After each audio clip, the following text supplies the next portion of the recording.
Talk to us about the state of the Nigerian pharmaceutical industry. Now that we're, commemorating World Health Day, apparently there are a few problems in Nigeria.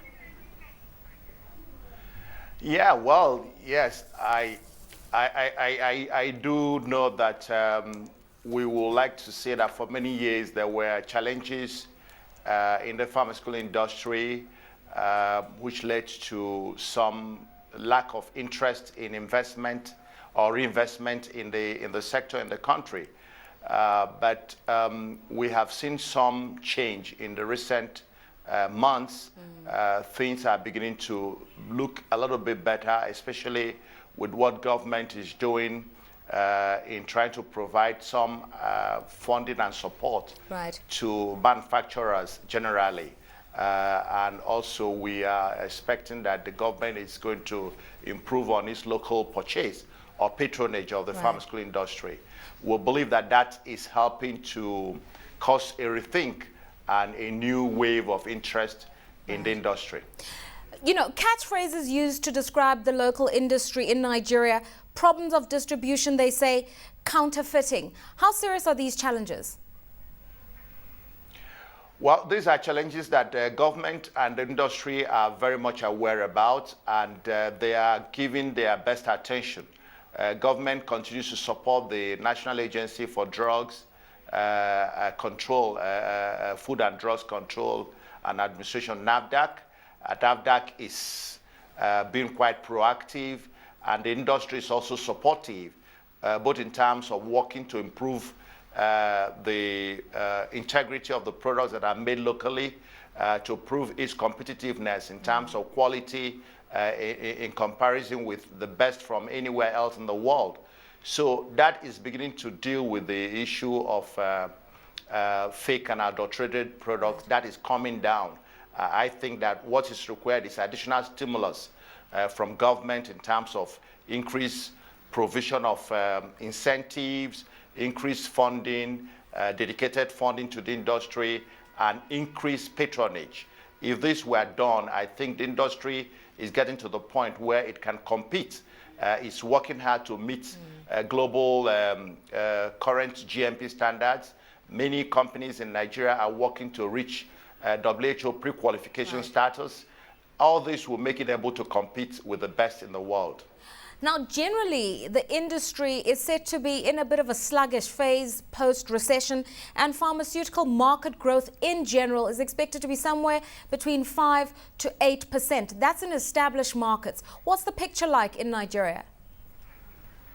Well, I think the growth rate in Nigeria is slightly better. I think the industry rate we are expecting in the full year 2010 will be somewhere around 15%.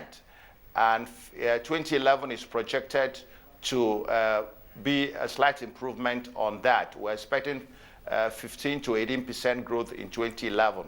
2010 was fair, between 10-15% for most of the companies in the markets. Certainly, there has been a shift, unlike what happened in 2009 and 2008, where there was some decline or stagnation. 2010 showed a positive shift, and it's supposed to be sustained in the years ahead, especially post-election Nigeria. What's going to fuel that growth, Mr. Ohabunwa? And I'm going to ask you why I asked this question. In Africa, we know that the import of pharmaceuticals is very expensive. And when we're faced with real problems like HIV, governments are looking at cost-effective solutions such as generics. And this is where the local industry comes to play. What's the prospect like in Nigeria? Exactly. That is why the industry is working hard to improve its competitiveness, because we found that most of the support for some of these diseases, HIV, malaria, tuberculosis, especially using global funds and multi-donor funds, there had been a tendency to buy products from international destinations. But the local industry is not happy with this. And to be able to compete, there is a determination to achieve WHO pre-qualification status. There is a determination to raise standards so that we can compete with our generic alternatives, because that is the only way we can get all Nigerians or most Nigerians who need these life-saving products to get them. If we have to buy them from Europe or from elsewhere, they'll come perhaps a little bit more expensive, and a lot of foreign exchange will be invested on them. But if they were procured locally, we believe that they'll come cheaper and they will stimulate other job creating potentials of the industry.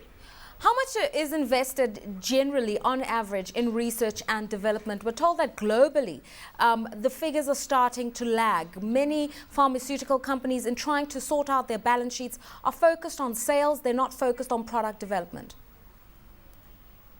Yes, that's correct. That's the kind of what we see now. But in the domestic market, since their major focus is usually transfer of knowledge, transfer of technology in terms of getting existing technology, existing research into local or domestic models.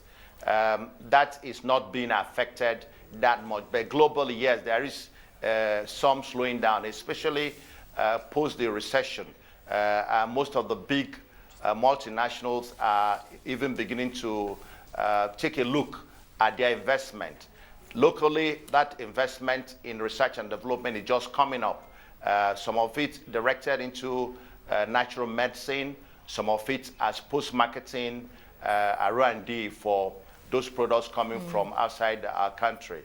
A final question to you. Survival is now the catchphrase post-recession, and we're seeing a lot of mergers and acquisition in the pharmaceutical sector globally. Certainly very dynamic activities in Kenya, for instance, where a leading Indian pharmaceutical manufacturer is making a bid for a local player. Is that dynamic playing itself out in Nigeria? I believe so, because I think it's a global trend. We have seen a couple of multinational and transnational pharmaceutical companies and investors touching base with Nigerian or local manufacturers. There is that trend that we have seen, and we believe that that's the way to improve our ability to compete, our ability to provide the resources for research and development, and in fact, to be able to take advantage of the market. The domestic market is quite large, and even intra-African market is also growing. And if we have strong, well-capitalized, competent industrial groups, we can take advantage of those local markets and also the intra-African trade.